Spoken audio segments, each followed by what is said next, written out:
আসসালামু আলাইকুম ভিউয়ার্স, আমার আজকের রেসিপি মিষ্টি দই। যেহেতু রমজান মাস চলছে, আমাদের সবারই কিন্তু মোটামুটি কম বেশি ঘরে মিষ্টি দইটা লাগেই।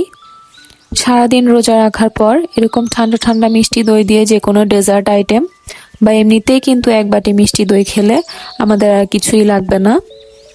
চলুন রেসিপিটি শুরু করি। প্রথমে আমরা এখানে ক্যারামেলটা বানিয়ে নিব।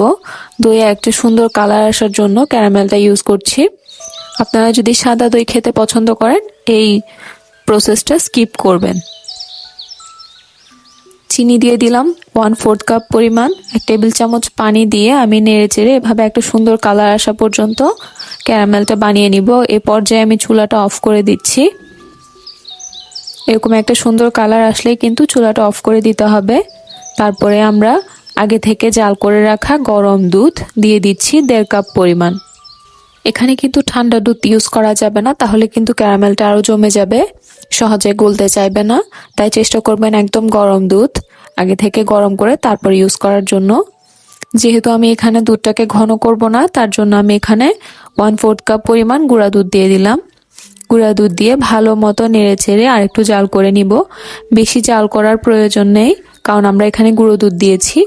যদি গুঁড়ো দুধ দিতে না চান, তাহলে আপনারা 3 কাপ পরিমাণ দুধ নিয়ে তাকে জাল করে 2 কাপ করে নেবেন, তাহলে হবে। দুধটা কিছুক্ষণ নেড়ে চেড়ে আমরা ভালো মতো মিশিয়ে নেওয়া হয়ে গেলে নামিয়ে হালকা ঠান্ডা করে নিব।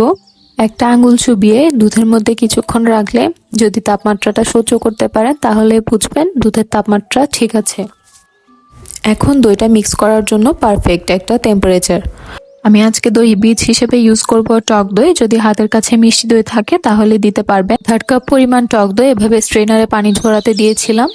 এখন আমরা পানিটা ঝরে গেলে সম্পূর্ণভাবে একটা বাটিতে নিয়ে হ্যান্ড হুইস্কের সাহায্যে ভালো মতো হুইস্ক করে নিব।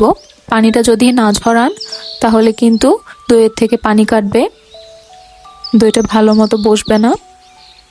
ভালো মতো হুইস্ক করে নিতে হবে। তারপর আমরা দইয়ের মিশ্রণটা দুধের মধ্যে দিয়ে ভালো মতো আবারও হ্যান্ড হুইস্কের সাহায্যে মিক্স করে নিব।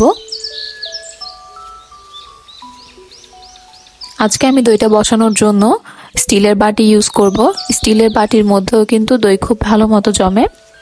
স্টিলের বাটিতে আমি একটু স্প্যাচুলার সাহায্যে অল্প একটু টক দই নিয়ে ভালো মতো ছড়িয়ে দিয়েছিলাম। তারপরে আমরা দুধের মিশ্রণটা বাটির মধ্যে ঢেলে দিব।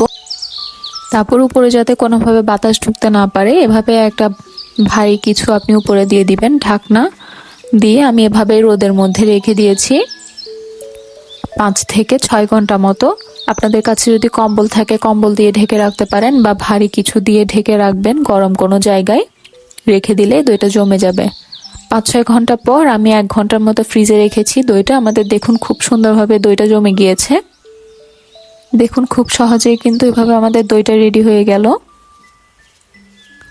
দইটা আমি কেটে দেখাচ্ছি যে খুব পারফেক্টলি কিন্তু আমাদের দইটা কেটে নেওয়া যাচ্ছে চামচ দিয়ে কেটে।